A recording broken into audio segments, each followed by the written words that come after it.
ఇవాళ బీసీల యొక్క పొట్ట కొడతా ఉంటే ఏ రకంగా కలిగే నుంచి మొదలుకుంటే ఇవాళ ముసలి కన్నీరు గార్చే మీరు ఎస్సీ ఎస్టీ బీసీల పట్ల ఒకసారి ఆలోచన చేయండి.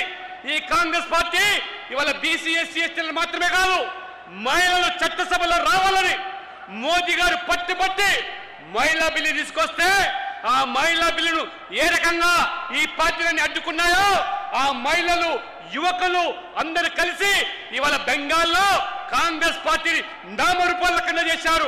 అడ్డుకున్నటువంటి మమతా బెనర్జీని బంగాళాఖాతంలో తోసేశారు. కాబట్టి మహిళలందరూ కూడా ఈ రోజు తెలంగాణలో ఆలోచన చేయండి. ఇవాళ సీట్లు పెంచుతాం, ఆ రకంగా కొత్త తరాన్ని రాజకీయాలు తీసుకొస్తాం. అసెంబ్లీలోనూ శాసనసభలోనూ పార్లమెంట్ లో సీట్లు ఉన్న శాతానికి ఉన్న సీట్ల సంఖ్యకు 50% పెంచుతామంటే ఏ రకంగా కొండి చేసి మోకాలికి బోడిగుండుకు లెక్క పెట్టి మహిళా బిల్లును అడ్డుకున్నారు. సీట్ల సంఖ్య పెరగకుండా కుట్రలు పడుతున్నారు. ఇవాళ తెలంగాణలో సీట్లు పెరిగితే మహిళలు మాత్రమే కాదు, ఎస్సీ ఎస్టీలు కూడా రాజకీయంగా చట్టసభలో అడుగు పెట్టడానికి అవకాశం ఉంది. పార్లమెంట్ లో కూడా ఎస్సీ ఎస్టీలు ఈ ఎంపీలుగా అయ్యే అవకాశం ఉంది. కానీ ఈ ముసలి కన్నీరు గార్చేటువంటి ఈ కాంగ్రెస్ పార్టీ ఎస్సీలను ఎస్టీలను మహిళలే కాదు ఇవాళ యువతరాన్ని యావత్తు బీసీలు కూడా రాజకీయంగా ఎదురకుండా అడ్డుకుంటున్నటువంటి కాంగ్రెస్ పార్టీ. ఈ కాంగ్రెస్ పార్టీ కేవలం మోదీ గారి మీద ఉన్నటువంటి మరి అభివృద్ధి ఎజెండాతో పోతున్న మోదీ గారు పదే అన్ని రాష్ట్రాల్లో గెలుస్తున్నారు. 3వసారి ప్రధానమంత్రి అయినారు.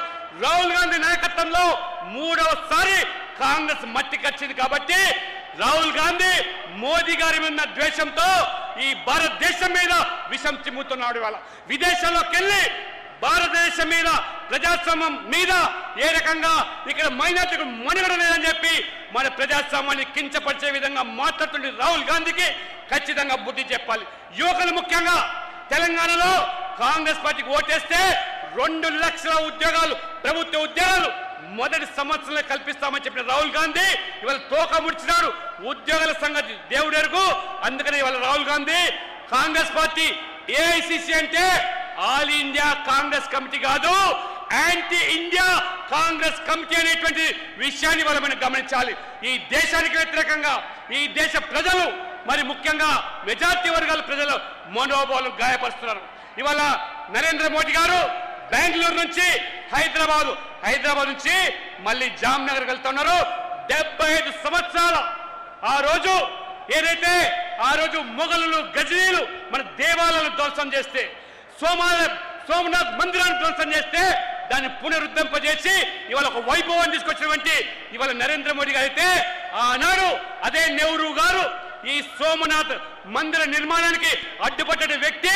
అదే రకంగా డాక్టర్ రాజేంద్ర ప్రసాద్ రాష్ట్రపతిగా కె మున్షి గారు ఆ ఆలయానికి వెళ్తే తప్పు పట్టినటువంటి నెహ్రూ గారు అయితే ఆ నెహ్రూ మన్మడి వల్ల రాహుల్ గాంధీ కూడా ఇవాళ రాముడు జన్మించినటువంటి అయోధ్యలో రామ మందిర నిర్మాణం చేస్తే మోదీ గారు దాన్ని కూడా అడ్డుకుంటారు. కాబట్టి వీళ్ళ మొత్తం అంతా కూడా ఈ నెహ్రూ కుటుంబం కాంగ్రెస్ పార్టీ హిందువుల పట్ల హిందువుల మనోభావాలను గాయపరిచే విధంగా వ్యవహరిస్తుంది. కాబట్టి తెలంగాణ ప్రజలు దయచేసి అభివృద్ధి కావాలన్నా మెజార్టీ ప్రజలకు రక్షణ కావాలన్నా ఇవాళ కాంగ్రెస్ ప్లస్ బీఆర్ఎస్ అంటే ఇవాళ ఎంఐఎం పార్టీ మాత్రమే.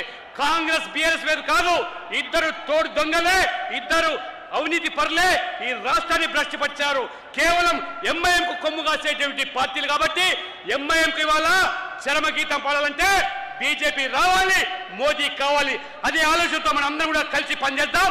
తెలంగాణ ప్రజల ఆలోచనకు ఆకాంక్షలకు అనుగుణంగా బీజేపీని అధికారంలో తీసుకొస్తాం, రామరాజ్యాన్ని తీసుకొస్తాం, మోదీ తరహా పాలన తీసుకొస్తామని చెప్పి కోరుకుంటూ